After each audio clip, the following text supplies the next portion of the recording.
Good morning mga kapotski. So mga kapotski, welcome back sa my page. For today's video, bago tayo magsimula, paki-like and follow ng aking page at huwag kalimutang mag-like and share ng ating video. So mga kapotski, panoorin nyo lang tong video hanggang dulo. Hala, napakaway ng taong ito. Go! So mga kapotski, kami nga pala ay mapunta sa garden ni Mama upang mag-harvest ng pako at talbos ng kamote para pang ulam namin mamayang gabi. So mga kapotski, samahan nyo kami pumunta doon. Malamang. Naglalakad na nga pala ako mga kapotski dito sa may wall. Basta dito sa may batong mahaba, dito sa may tabi ng ilog, yung nilagay nila para protective yung lupa para pag bumabaha ay hindi nauubos, nabubungkal, ganun ba? Napakatalino talaga ng mga Pinoy. Go! So mga kapotski, fast forward na natin. May ipapakita pala ko sa inyo na napakaganda dito. Ang ilog, tsaka ang view. Kasi nga mga kapotski, ito ay hapon, pasado alas 5 ata or mag-aalas 6 na basta. So mga kapotski, sobrang ganda ng ilog. Yung naiiga na nga mga kapotski yung ilog dahil bago may pinutol pala dito mga kawayan, may kumuha pala. Ayun tinan nyo mga kapotski, ang daming mga tuyong-tuyong kawayan. Kasi nga may nanguha mga kapotski, hindi ko alam kung sino.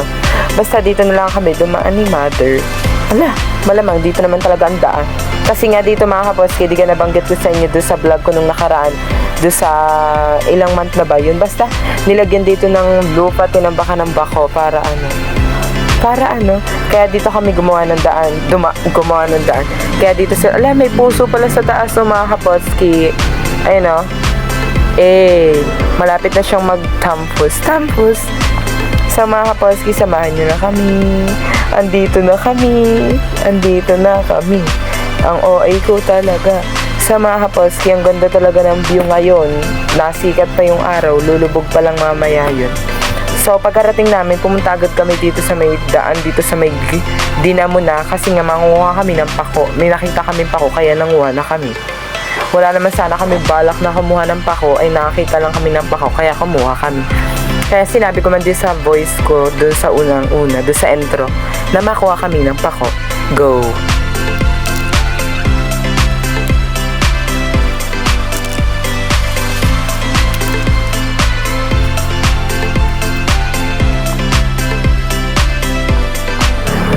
Napakaganda talaga dito sa garden, dito sa may farm. Napaka-okay ko talaga. So mga kapotski, ililibot ko kayo sa aming tanim. So, may bulaklak na pala yung ampalaya. Bago nagapang na siya dun sa nilagay na balad? Basta hindi ko alam yun. Nakalimutan ko, sinabi na sa akin. Hala, huwag kang umiyak dyan. Sa mga kapotski, ito pala yung balinghoy na tinalagay diyan ni Mother para maging wall. Basta para maging haligi. Ang tangi mo! Chares. Sa mga kapotski, ayan na pala yung bulaklak na ampalaya, gumagapang na siya. Na siya, nagapang na. Paulit-ulit ka, nakakainis ka. OA ka talaga. Hanggang dun yan mga kapotski, andun yung kalabasa. Ayun yung kalabasa mga kapotski, ayan. Bago ay ampalaya, ayan yung mga ampalaya. Sila ay naggapangan na. Bago ito yung talbos, ang dami na. Ginamas pala yung mga kapotski ni Mother nung ako yung nag-exam ata or nung pumasok. Hindi ako nakapunta, sayang. Malamang nasa school nga ako Go! Sa mga kapotski, super init talaga. Summer na kaya magandang pumunta ng dagat.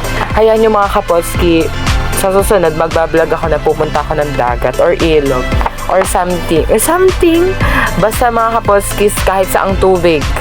So mga kapotski, fast forward. Pumunta naman kami dito sa may kabila para manguha ng talbos ng kamote. Sa mga kapotski, ito pala yung nadasak ng bako. Paulit-ulit na ako. Yun yung balinghoy, lumago na siya. Kasi nga, ikaw ba namang ilang araw na umulan ng umulan?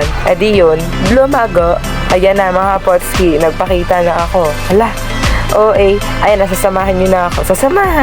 Sasamahan nyo na akong kumuha ng talbos ng kamote. Tuturuan ko kayo mga kapotski kung paano kumuha. Di ka nasabi ko naman sa inyo yun kung paano. Go!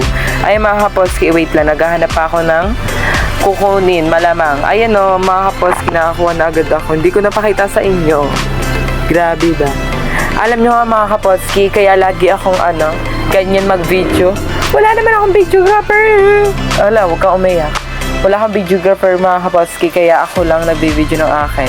Kaya ang pangit-pangit. Hala, pangit ang OA ko. Ayan si mother, madami na yung kanyang nakuha kasi may gamit siyang kutsilyo. Ako, dadalawang piraso pa lang. Kawawa naman ako. Go.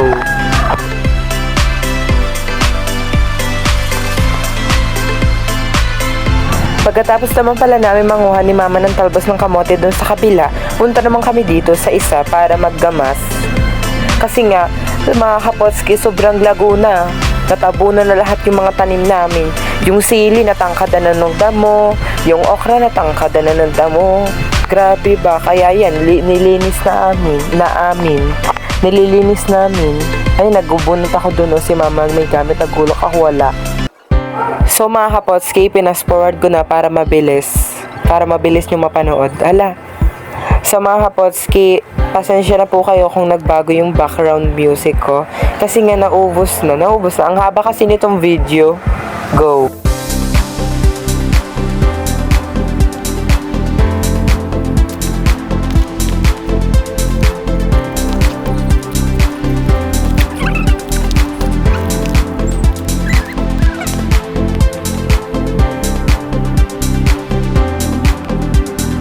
So mga kapotski, si mama pala ay nagagamas and then ako yung tagatapon ng kanyang ginamas. So mga kapotski, nakagat pa ako ng langgam kaya yan nagganyan yung camera, naglikot-likot.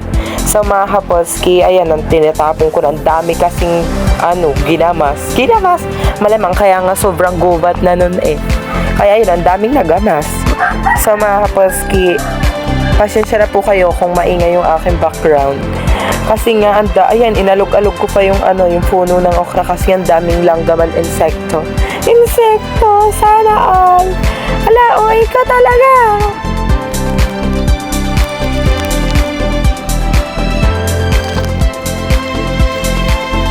So mga kapotski, iniwan ko pala si mama para ipakita sa inyo yung na-harvest namin. Ayan, go. So mga kapotski, dali-dali pala akong tumakbo dahil nga naggamas man din ako, nagdumi yung kamay ko yan, naghugas ako sa ilog. Sobrang lamig ng tubig, grabe. So mga kapotski, pagkatapos pala ni mama and then pagkatapos ko, niyaya ko na si mamang umuwi kasi nga mag-aalas 6 na ng hapon nito. Go. So mga kapotski, dala-dala niya pala yung lupa para dun daw sa halaman niya. Bago may dala-dala siyang halaman na pinya-pinyahan. Bago ako nagdala nung hinarvest namin kanina, ayun o. Nakabalas mga kapotski sa dahon ng saging ko.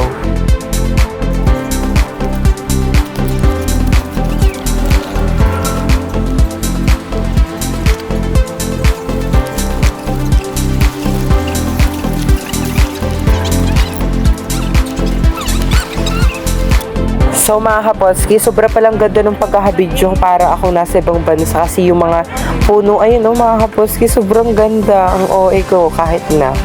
So mga kapotski, pala ako bumalik dahil nga kinaladkad pa naman ni mama yung sako, kaya yun, nabutas tuloy, natapon yung lamang lupa. Eh then ginawa niya, pinagsasalin niya ulit. Sabi ko, iwan niya na kasi gato na yung sako. Pero pinilit niya talaga, ginawa niya ng paraan. Yun ginagawa niya nga ng paraan, nadala niya pa din. Go. Ako na lang ang naglalakad dito, inunahan ko na si mother, iniwan ko na. Hala, hindi. Inintay ko pa talaga yan si mother kasi nga kasabay ko siya. Hala, kasamahan ko siya malamang. Dito ko ata siya inintay sa labasan dito sa may tulay. So mga kapotski, malapit na pala itong matapos. So mga kapotski, hanggang dito na lang ating video. Maraming salamat sa inyong panonood. God bless you. Muli, ako si Kapotski o kilala sa Adrian Gabilin. Muli, paalam.